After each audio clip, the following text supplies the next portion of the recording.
Hello, this is Otaku Central, otherwise known as Alex. Oh, I got that mixed up. Hi, I'm Alex, otherwise known as Otaku Central. Today, you'll be hearing an import from my website, Comedy Anime. What makes a good comedy? The voice you're about to hear is of a robot, not mine, because why not? And because I wanted to test it. Anyways, yeah, thank you so much for listening. Hope you enjoy. I'll be doing more in the future, just a matter of when, and yeah, that's pretty much it. Just a matter of when. And whenever I feel like it. But yeah, okay, bye bye. See you later. Why hello there, Alex, O Central, here with something different. This right here is an opinion piece written by myself on a topic anime related. The subject of today's blog post is comedy anime. What makes a good comedy? Many things make a good comedy, all of which differ from person to person. What I like in comedy anime may be different from yours, for example. So I decided to do something different. I wanted to share my thoughts on what I think makes a good comedy anime. Quick disclaimer, this will be one long blog by my standards and will be the first of considerable length in a long while, so bear with me on this one. I do plan to do more blogs like this one in the future. The only problem is it takes me a long time to formulate my thoughts. Anyway, enjoy. Dash. The more, the better. Comedy anime will always be more entertaining when more than two characters are running the show. I'm sure we all know that by now, but anyway, I'd like to discuss why I think the more, the better. You'd be hard-pressed to find a recent successful anime labeled as a comedy, where only two main characters are doing the heavy lifting. Successful is very open-ended and covers a wide variety of interpretations, so for simplicity's sake, we'll say it has an average rating of 7.50 on myanimelist.net, or any anime site of your choosing. More often than not, anime labeled as a comedy will come with at least 4 characters. With 4 characters, you open yourself up to a broader range of personalities and quirks. You're not limiting yourself by the number of characters you choose to use. Whereas, if the comedy contains only 2 characters, you're limited in what you're able to do. Take a Jiranide, Nagatoro-san as a prime example. Although we see the supporting cast take on a significant role in the anime, a Jiranide, Nagatoro-san is primarily powered by Nagatoro and Hoshouji, who, in my opinion, was not strong enough duo to carry the anime. Since Nagatoro was, by nature, openly very perverted, there is only so far you can go, and there are only so many jokes you can make before it becomes annoying. It didn't help that the supporting cast was similar to Nagatoro in more ways than one. I also think that having 4 characters total is probably the most optimal. The reason is that you're able to organize each episode so that each of the 4 characters will have their time to shine by themselves, but also partnered up with 1 or 2 more characters from the group. If a Jiranide, Nagatoro-san, is placed on one end of the spectrum, 2 or less, then on the other side of the spectrum, 3 to 4, we have Kaguya-sama wa Kokurasetai, Love is War. Which I think is arguably one of the best, if not the best, comedy to air over the past 2 years. If 3 to 4 is considered optimal, then anything past 4 characters is what I consider a little too much. 5 to Bun no Hanayome is an example where we had a little too many characters for my liking.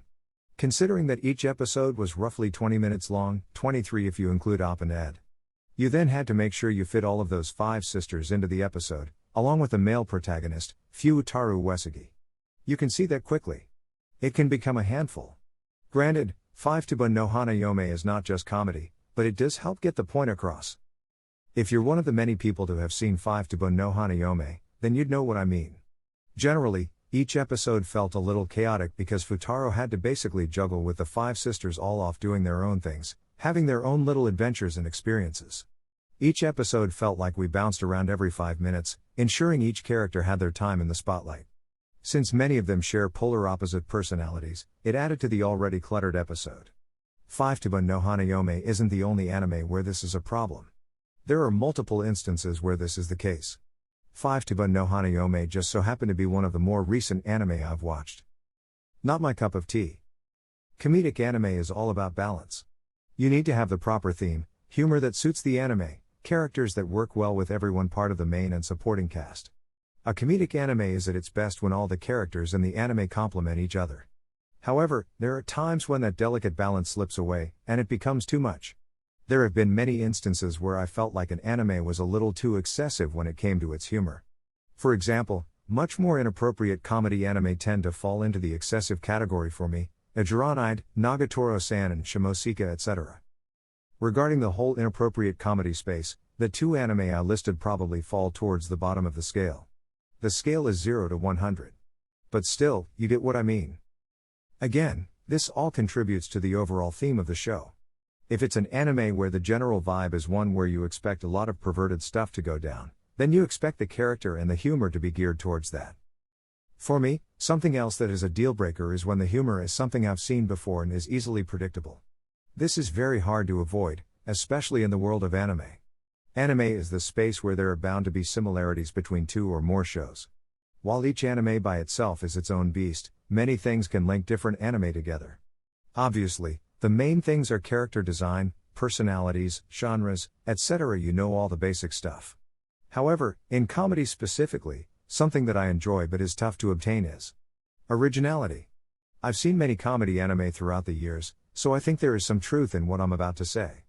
A lot of the jokes and humorous moments in comedies, especially nowadays, feel the same.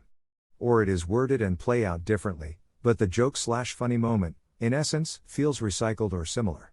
Considering that jokes and the overall theme make a comedy, it can be tough to find something that feels different without feeling the same. In a world where more than 20 plus anime air per season, winter, spring, summer, fall, there will always be anime that feels oddly familiar to another you've watched or are currently watching. I guess that's the problem of having genre-specific anime. Chances are, most comedies will feel the same and have the same kind of jokes, as is the case with other anime and other genres. What is my cup of tea? Probably peppermint, but that's beside the point. As I've mentioned throughout this blog post, many things make a comedy. First, you need to have the correct number of different personalities, 3 to 4. Second, each character must be entertaining in their own right and must offer something that the other characters cannot. Third, the theme must be one where a lot of jokes or humorous moments can happen. Like you cannot make jokes or create a funny situation from a murder scene. It just doesn't work that way. Finally, the comedy must find a way to make itself feel different without feeling the same as all the other comedies out there in the world of anime. For me, a few anime that hit all these marks for me are Kaguya-sama wa Kokurusatai, Sai Inai Heroine no Sotorikata, Kobayashi-san Chi no Maid Dragon non Biori, series, Yuru Yuri, series, Servant X Service, Seidakai Yakuindemo, series, and Voteku ni Koi wa Muzukashi. Let's be real here, no one anime is classified under just one genre. It's about appealing to a broader range of viewers. So regarding my choices, there are definitely other factors and genres that influence and contribute to the comedic aspect of the show. However, for me personally, it comes down to what anime I think puts more effort and focuses more heavily on the comedic side of things. Final thoughts. Many things can make a comedy anime great. It's subjective. What you like may not be what I want, and that's the beauty of it. Anime is excellent in that respect. Anyway, if you take the time to read through this, thank you very much, which means a lot. It took me a while to get this blog post completed. I won't exaggerate. This post took me a good couple of days, maybe weeks, to think through and finish. I wanted to get my thoughts down in a way that made sense. I wanted my opinion to get across in a way that I would be satisfied with. Am I happy with this post? I am, for now. Ask me in a few months, and my opinion would have probably changed. Personally, I enjoyed doing it. It was definitely different. Like I mentioned at the beginning of the blog, this will be my real first opinion piece. Will I do more in the future? Yeah, probably. I just have to plan out what I want to do instead of jumping headfirst and figuring out as I go. Again, thanks for reading. I definitely do appreciate it. Alex.